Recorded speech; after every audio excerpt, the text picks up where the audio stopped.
So the question is, three infinitely long wires with linear charge density lambda are placed along the x-axis, y-axis and z-axis respectively. Which of the following denotes an equipotential surface?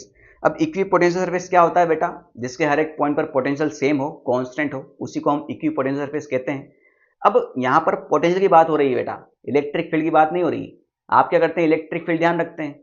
IIT के बच्चों के लिए जिस भी object का आपको electric field निकाला गया है उसी से आपको पोटेंशियल भी ध्यान रखना है, ये बहुत जरूरी है। ठीक है, नीट में नहीं आता, सीबीएसई में भी नहीं आता है। ठीक है, अब मेरी बात को ध्यान रखिएगा। पहले तो मैं फॉर्मूला बताता हूं कि अगर ये कोई वायर है जिसका लीनियर चार्ज डेंसिटी लैम्डा दे रखा है, आर डिस्टेंस दूर कितना पोटेंशियल हो जाए बेटा अपना, ये होगा 2k lambda ln r। Clear हुआ कि नहीं हुआ? ठीक, क्लियर। पहली बात तो पोटेंशियल एक स्केलर क्वांटिटी है, यानी तीनों वायर से पोटेंशियल ऐड होगा, वही हमारा आंसर होगा, मतलब उसी से हम निकालेंगे इक्विपोटेंशियल सरफेस की कंडीशन। दूसरी बात, ये जो आर होता है बेटा, ये वायर से परपेंडिकुलर डिस्टेंस है। ये आर क्या है? वायर से परपेंडिकुलर डिस्टेंस है उस पॉइंट की। अब समझना मेरी बात को, ये समझ में आ गई बात? बस खेल खत्म हो गया। ये एक्स एक्सिस है, मुझे इस पॉइंट पे आना है जिसे coordinate x comma y comma z है। ठीक है, समझना मेरी बात को।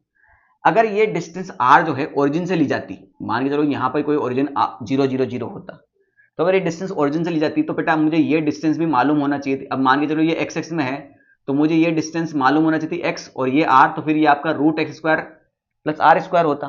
मगर ऐसा नहीं है, ये भली एक्स में हो, वाई में हो, जेड में हो, ये जो ओरिजिन है इससे कोई फर्क पड़ने वाला नहीं है, इससे कोई फर्क पड़ने वाला नहीं है। इस पॉइंट से इस वायर के ऊपर आपको सिर्फ परपेंडिकुलर मानना है, यानी ये एक्स यहां पर कोई सीन नहीं है।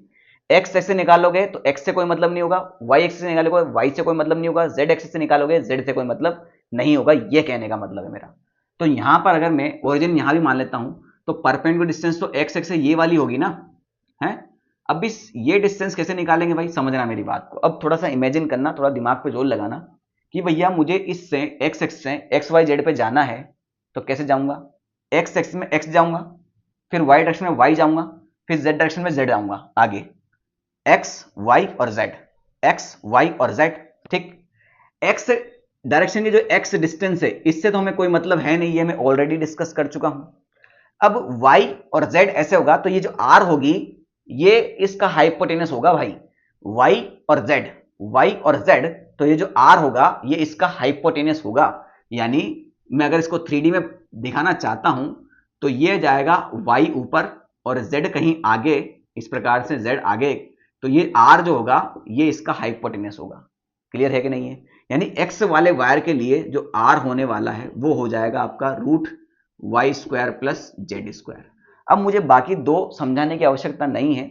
अगर मैं इसी पॉइंट को y के लोंग निकालता हूं तो मुझे y से कोई मतलब नहीं होगा, यानी इसके लिए जो r होगा वो root x square plus z square होगा। इसी प्रकार z से बात करूं तो z के लिए मेरा r से क्या होगा, ये हो जाएगा, z से कोई मतलब नहीं होगा, ये हो जाएगा x square plus y square. होगा कि नहीं होगा? तो तीनों की वजह से पोटेंशियल होगा वो नेट पोटेंशियल ऐड कर लो, 2k लैम्डा एक्स की वजह से कितना हो जाएगा ln root y square plus z square plus 2k lambda ln root y वाले से कितना होगा x square plus z square plus 2k lambda ln इससे कितना होगा x square plus y square. Clear हुआ कि नहीं हुआ? तीनों से 2k लैम्डा कॉमन ले लो आप, और तो ln ये सारा प्लस में हो जाएगा भाई, समझना मेरी बात को, ये सारा किस में हो जाएगा ln y square plus z square plus ln root x square plus z square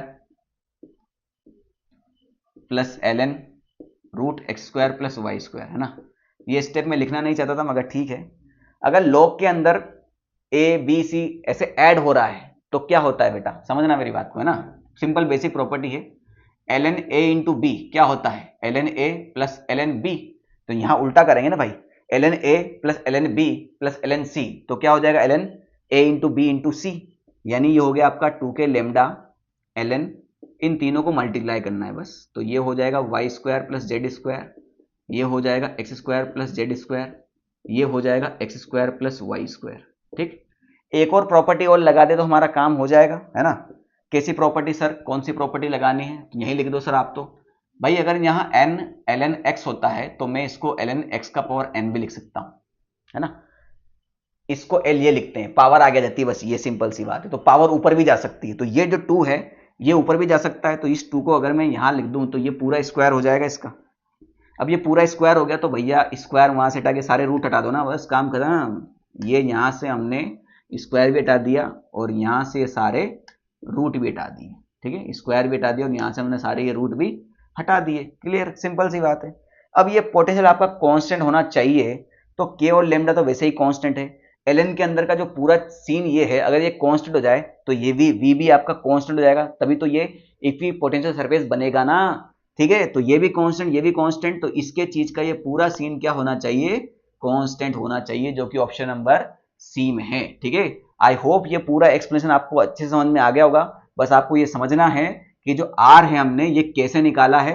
अगर नहीं समझ में आया तो वीडियो को दोबारा देखना, ठीक है, आपको समझ में आ जाएगा 101%, ठीक है।